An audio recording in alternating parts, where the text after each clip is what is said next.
On my birthday, I vanished without telling a single soul. At first, nobody cared. They all figured I was just throwing a fit. That I would come crawling back soon enough, but 1 day, 2 days, 3 days, a whole month passed. I never showed up again.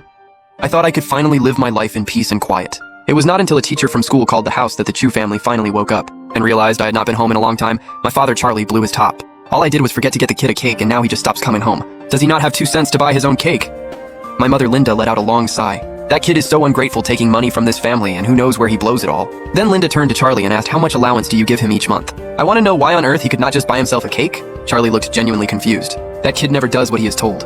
Why would I ever give him an allowance? Then he added, even if I never gave him a dime, whatever you gave him should have been more than enough, right? Linda froze. I never gave him any money either before she even finished. The two of them locked eyes and blurted out at the exact same time. You never gave him any allowance either. The two of them could barely believe it. Their younger son Philip got several $1,000s a month in allowance. Plus the 3 older sisters would toss him extra cash every now and then, so he never went without. On top of that, whenever a birthday or holiday came around, they would give him even more. But it hit them that they had never once given me a single dollar. My father, Charlie, called the housekeeper over.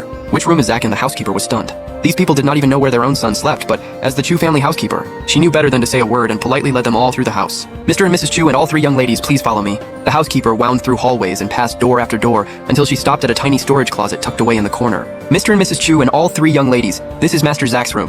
While everyone stared in disbelief, the housekeeper pushed the door open. The tiny room lay completely exposed before them, and everyone gaped at the pathetic little space. There was even a sign on the door that said, "Storage room Zach." How could he possibly be living here? Linda said, barely able to believe it. Charlie stood there with his brow locked tight. He turned to the housekeeper with an irritated look and said, "What is going on? Why in the world is Zach living in a storage closet?" The housekeeper let out a quiet sigh and told them the truth. Sir Master Zach moved into this storage room when he was 8 years old. He has been in here for 8 years.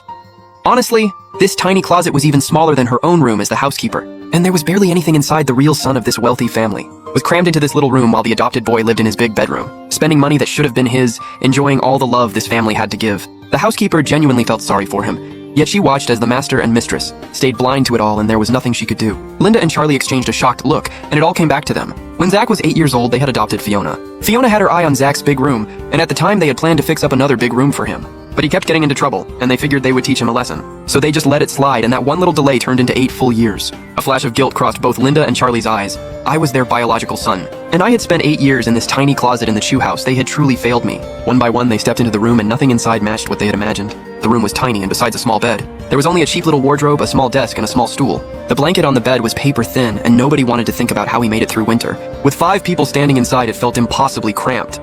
The 3 sisters took in the scene, and were genuinely shocked. Their rooms and Fiona's room were enormous, filled with great natural light and designed top to bottom by professional interior designers. They were all kids in the same house, yet none of them could wrap their heads around how I had been living in this cramped, dark little closet. There was a bank card sitting on the desk.